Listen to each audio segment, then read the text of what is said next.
A noite estava fria em São Paulo, e o céu carregado ameaçava desabar a qualquer momento. As luzes dos postes refletiam no asfalto molhado, criando sombras longas que dançavam entre os carros. Rogério Ceni saía do Morumbi após mais um treino intenso com seu time.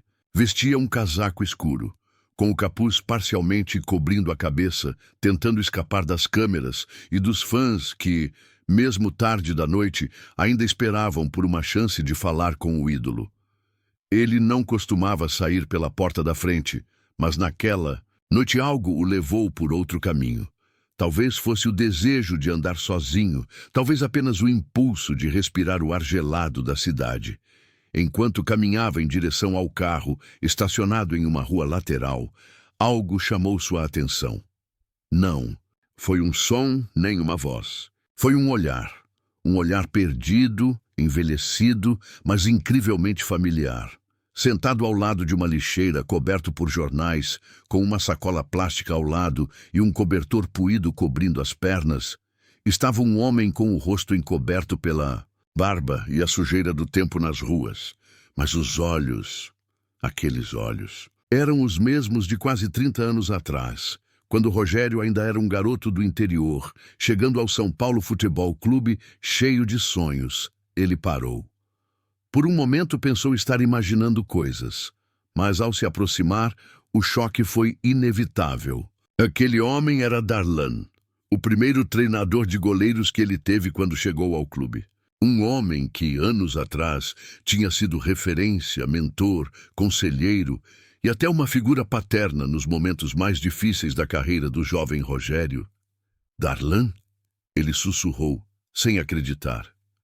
O homem levantou os olhos devagar, tentando ajustar a visão. Rogério! Rogério Ceni!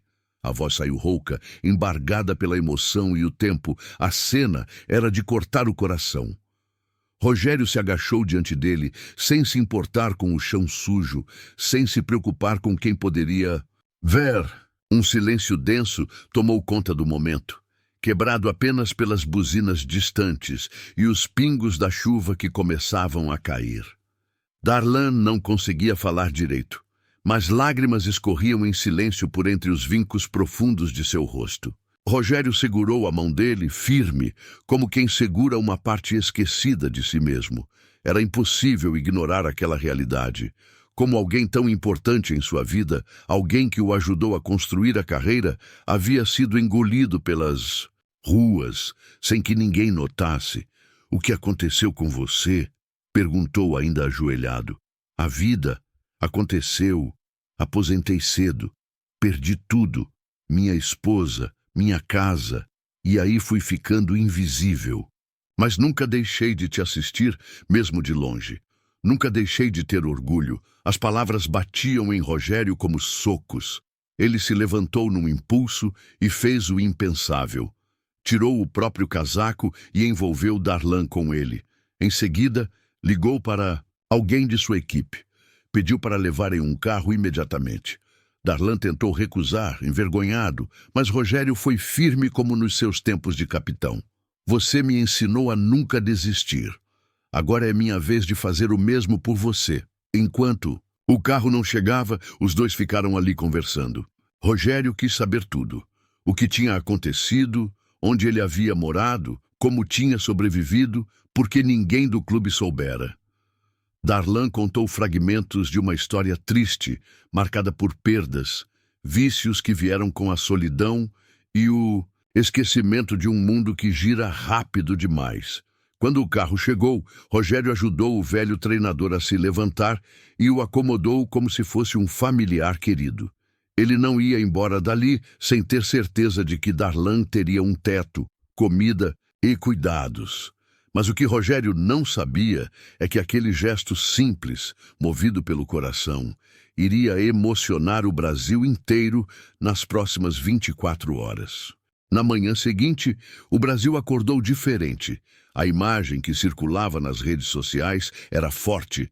Rogério Ceni, agachado ao lado de um morador de rua, entregando seu casaco e o abraçando como um irmão.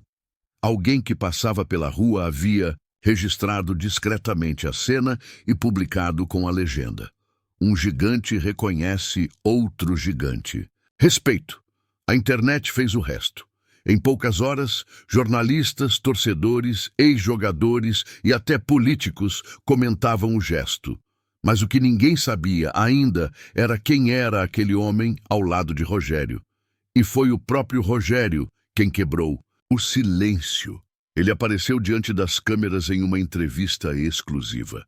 Estava sério, mas os olhos estavam visivelmente marejados. Quando o jornalista lhe perguntou sobre a cena, ele respirou fundo e disse: "Aquele homem não é apenas um morador de rua. Aquele homem é Darlan Moreira, o primeiro treinador de goleiros que eu tive no São Paulo. Um mestre silencioso que me ensinou a respeitar o gol como se fosse um templo. Eu sou o que sou porque homens como ele me moldaram quando ninguém me conhecia." A comoção foi instantânea. Em questão de minutos, a hashtag #XDarlanVive começou a subir nas redes sociais. Mas enquanto isso, longe das câmeras, em um apartamento discreto que Rogério mantinha reservado para receber familiares e amigos em São Paulo, Darlan tomava o primeiro banho quente em anos. O vapor embaçava o espelho e ele demorava para se reconhecer. O rosto que surgia era um estranho, mais velho, mais frágil, mas os olhos ainda brilhavam com algo que parecia esperança.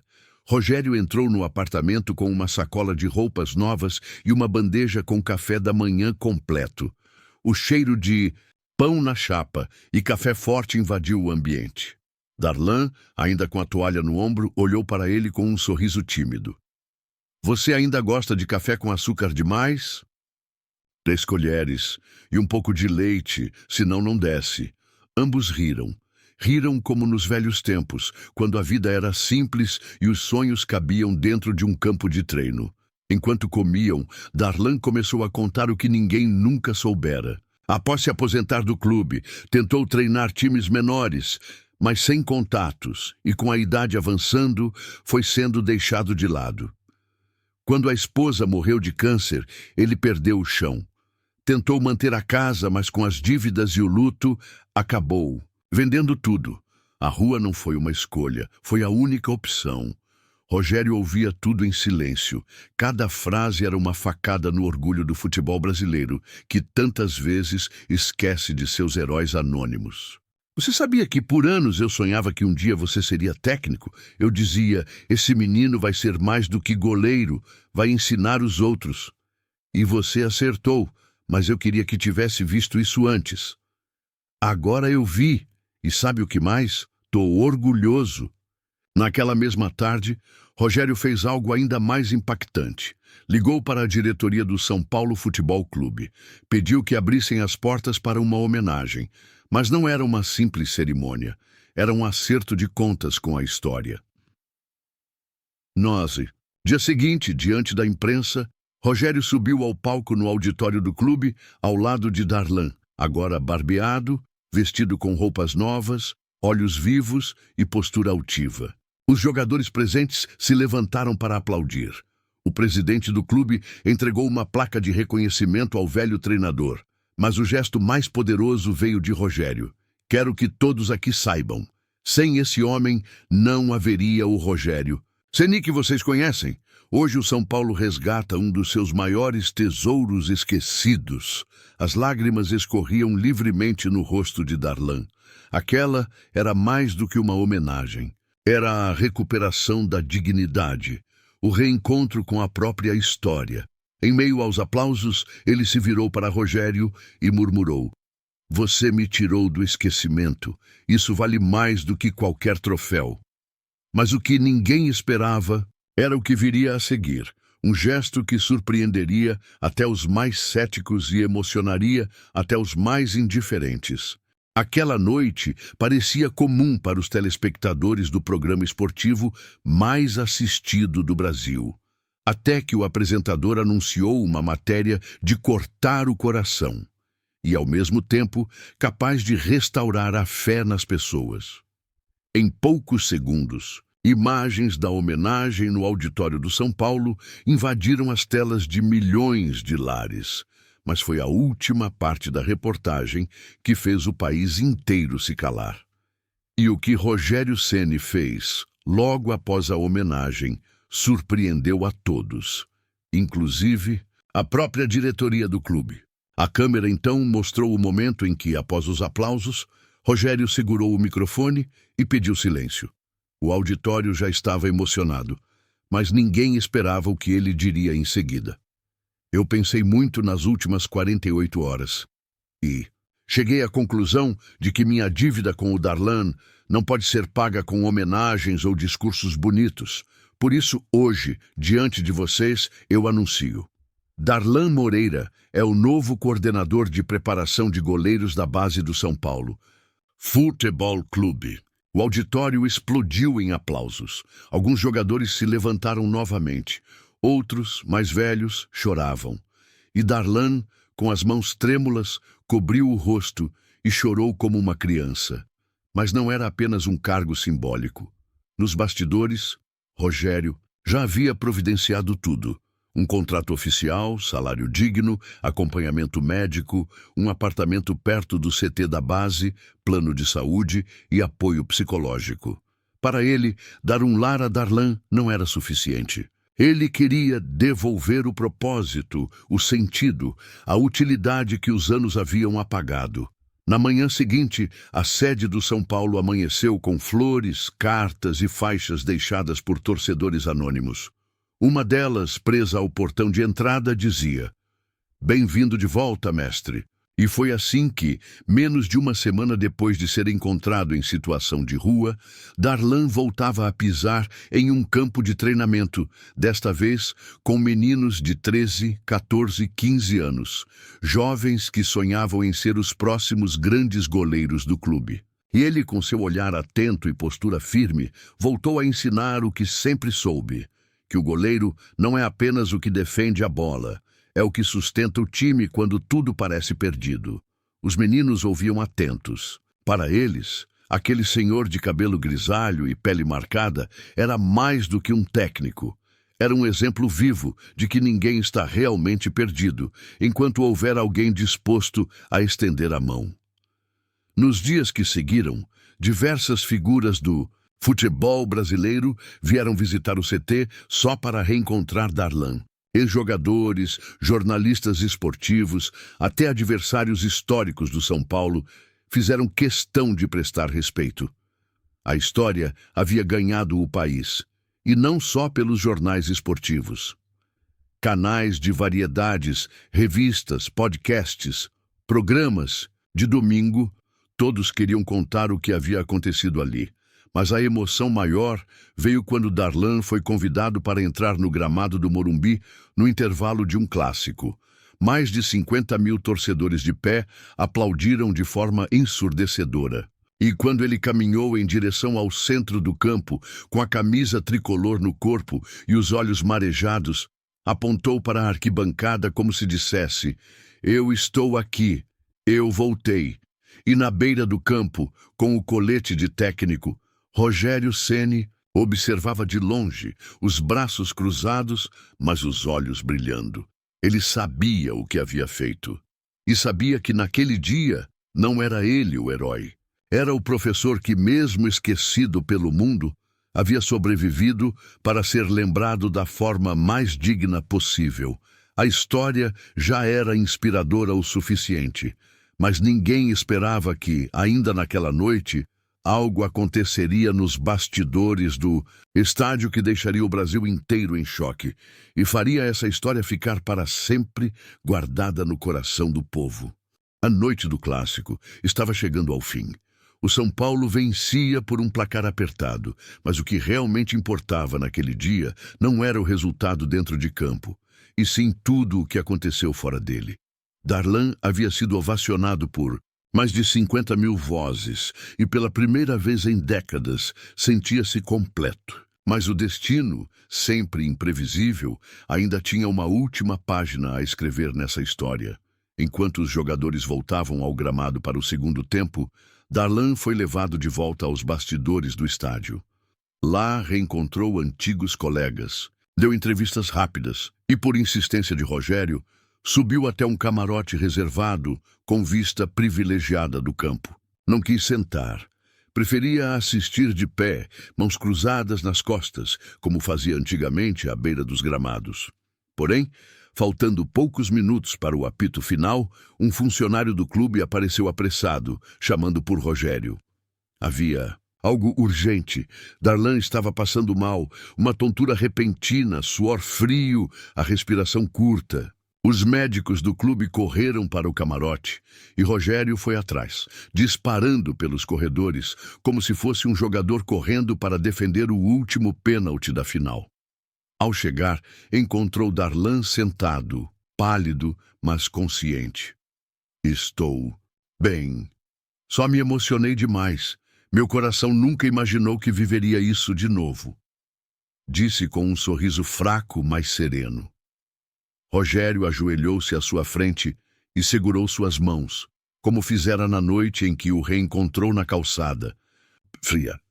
A gente vai para o hospital, tá? Precaução. Você ainda tem muito a fazer aqui, mestre. Mas Darlan apenas assentiu devagar, ainda olhando para o campo iluminado lá fora. Sabe, se esse for o meu último jogo, então posso dizer que fui embora no melhor dia da minha vida. A ambulância foi chamada e o levou discretamente enquanto o jogo seguia. Rogério ficou em silêncio o resto da partida, olhando para o gramado, mas com a mente distante. O apito final veio. O São Paulo venceu, mas ninguém sorria nos bastidores. Na manhã seguinte, o Brasil recebeu a notícia que transformaria aquela história emocionante em um marco inesquecível da memória nacional. Darlan Moreira faleceu durante a madrugada, vítima de um infarto fulminante. Mas o que mais chocou e emocionou não foi a perda em si. Foi o que os médicos encontraram entre seus pertences no hospital, um envelope velho, amassado, que ele carregava junto ao corpo mesmo na rua. Dentro, uma carta escrita à mão, com letras trêmulas, datada de 5 anos atrás. Nela, ele dizia: "Se um dia eu for encontrado, se um dia alguém lembrar de mim, diga a essa pessoa que, mesmo quando tudo me faltou, o orgulho de ter ajudado um garoto chamado Rogério Ceni a se tornar quem é, isso ninguém nunca me tirou. Essa foi minha maior vitória." A carta foi lida por Rogério Ceni em rede nacional, numa coletiva de imprensa silenciosa. Nenhum repórter ousou interromper. Quando terminou a leitura, ele levantou os olhos e disse apenas: "Darlan não morreu. Ele virou eterno. E cada goleiro que passar por esse clube, cada criança que tocar numa luva, vai conhecer o nome dele. Isso eu prometo." Nos dias que se seguiram, algo extraordinário aconteceu. Torcedores de todos os times passaram a se manifestar em respeito a Darlan. Gremistas, corintianos, flamenguistas, atleticanos, todos. Era como se o futebol tivesse deixado de ser rivalidade por um momento e se tornado homenagem. Muros antes rabiscados com ofensas se tornaram murais, com o rosto de Darlan e a frase "Heróis não morrem", ensinaram demais para serem esquecidos.